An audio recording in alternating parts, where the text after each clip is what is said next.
If all the side of a parallelogram touch a circle so that a parallelogram is a rhombus, या फिर question ऐसे पूछा जा सकता है, prove that a parallelogram circumscribing a circle is a rhombus. तो अपने पास एक पैरेललोग्राम है जिसके अंदर एक सर्किल है जो कि पैरेललोग्राम की सभी साइड्स को टच करेगा। तो ये जो पैरेललोग्राम है वो एक रोम्बस है, ये हमें प्रूव करना है। तो मान लीजिए अपना पैरेललोग्राम हो गया ए बी सी डी, जो इस सर्किल को सरकमस्क्राइबिंग किए हुए हैं, यानी कि अंदर घेरे हुए हैं। तो यहाँ पर हम लोग क्या करेंगे, मान लीजिए सर्किल का सेंटर पॉइंट हो गया ओ, यहाँ पर ये जो भी कॉन्टैक्ट पॉइंट है ये पी मान लेते हैं, ये क्यू मान लिया, ये आर मान लिया और इसको एस मान लिया। तो पहले जैसे प्रूफ किया था A B plus C D equal to A D plus B C, उसी तरीके से हम लोग प्रूफ करेंगे और आगे आसानी से ये क्वेश्चन हो जाएगा, सेम टू सेम क्वेश्चन ही है। तो यहाँ से हम लोग देखेंगे कि किस तरीके से प्रूफ करें, तो वो वाला ही मेथड यूज करेंगे। हमें ए बी और सी डी का सम और ए डी और बी सी का सम इक्वल करना है। तो ए बी अपने पास कैसे आएगा, मैं ए पी वाला पार्ट ले लूँगा, तो सेम टू सेम उसी तरीके से करेंगे। ए पी इक्वल होगा, यानी ये टेंजेंट होगी ए पॉइंट से पी तक, तो ये इक्वल होगी ए एस के। ये अपनी फर्स्ट इक्वेशन हो जाएगी। यहाँ पे आप लोग लिख सकते हैं टेंजेंट्स फ्रॉम पॉइंट ए। और इसी तरीके से ए पी के साथ मुझे क्या लिखना पड़ेगा, बी पी, ताकि ए बी बने। तो बी पी इक्वल होगा, तो बी पी जो टेंजेंट है वो इक्वल होगी बी क्यू के, तो यहाँ पे बी क्यू आ जाएगा। ये अपनी सेकेंड इक्वेशन हो जाएगी। अब अपने पास इस तरीके से ए बी तो पूरा बन चुका है। अब आगे की बात करते हैं। तो ए बी के साथ सी डी था, यदि आपको याद हो प्रीवियस क्वेश्चन हमने ये वाले ही किए थे। तो ये हमें चाहिए सी डी, तो सी डी के लिए आप लोग पहले डी आर चाहे सी आर आपकी मर्जी है, तो मैं सी आर ले लेता हूँ यहाँ पे सी आर। अब सी आर के लिए टेंजेंट इधर हो जाएगी सी क्यू, तो ये सी क्यू के इक्वल होगा। ये अपनी थर्ड इक्वेशन हो गई।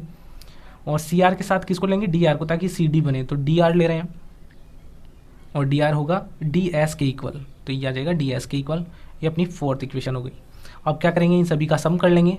सभी का सम करने से अपने पास क्या आ जाएगा, तो जो एल एच एस पार्ट है वो एल एच एस में ऐड कर लेंगे, यानी A P plus B P और C R plus D R, ये इक्वल हो जाएगा इधर वाले जो आर एच एस वाले पार्ट हैं ए एस, और ए एस के साथ आप लोग लिख लें डी एस को, ताकि दोनों को प्लस करने पर ए डी आ जाएगा। तो ए एस डी एस, यानी लास्ट वाला मैंने पहले लिख लिया, और B Q plus C Q. तो यहाँ से आपको पता है कि A P plus B P आपके पास क्या जाएगा, ए बी, और सी आर और डी आर को प्लस करने पर सी डी हो जाएगा, equal to A S plus D S A D आ जाएगा, और बी क्यू और क्यू सी ये आपके पास क्या आ जाएगा, बी सी। यहाँ तक का क्वेश्चन एक अलग से था जिसमें हमें ये प्रूफ करना था। अब हमें पता है कि ये पैरेललोग्राम है, तो पैरेललोग्राम में अपोजिट साइड्स कैसी होती हैं, इक्वल होती हैं, यानी ए बी इक्वल है किसके, सी डी के। ए बी साइड किसके इक्वल होगी, सी डी के। पैरेललोग्राम में अपोजिट साइड्स इक्वल होती है, और साथ ही साथ ए डी जो है वो इक्वल है बी सी के। तो ये हमें पहले से पता है। अब opposite sides of a parallelogram, तो ए बी को मैं ए बी लिख देता हूँ, सी डी की जगह मैं क्या लिख सकता हूँ, ए बी लिख सकता हूँ, तो इसकी जगह मैंने ए बी ही लिख दिया, दोनों इक्वल साइड्स हैं। ए डी की जगह आप लोग चाहें तो ए डी ही रखें, और बी सी की जगह भी क्या लिख सकते हैं, ए डी। तो इस तरीके से ए बी और ए बी आपके पास 2AB आ जाएगा। और आप लोग चाहें तो ए डी की जगह बी सी और इसको भी बी सी रख सकते हैं, आप लोगों की मर्जी, उससे कोई फ़र्क नहीं पड़ेगा, इधर 2AD आ जाएगा। अब 2 से 2 कैंसिल हो जाएगा, तो ए बी किसके इक्वल आ गया, ए डी के इक्वल आ गया। तो ये अपने पास रिजल्ट आ गया।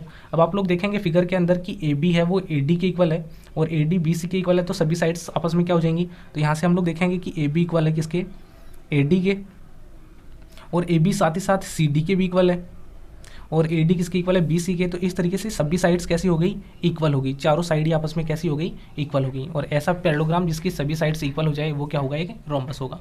तो इस तरीके से हम लोग बोल देंगे कि ये पैरेललोग्राम क्या है, एक रोम्बस है। तो उम्मीद आप लोगों को अच्छे से ये क्वेश्चन समझ में आ गया होगा। यहाँ तक का तो एक अलग क्वेश्चन था, बस आपको करना क्या था कि पैरेललोग्राम की प्रॉपर्टी यूज करनी थी कि अपोजिट साइड्स इक्वल होती है, वहाँ से थोड़ी सी 2 स्टेप का और काम था और आपका आंसर आ जाएगा। तो उम्मीद आप लोगों को अच्छे से समझ में आ गया होगा। तो मिलते हैं नेक्स्ट वीडियो के अंदर। Thank you.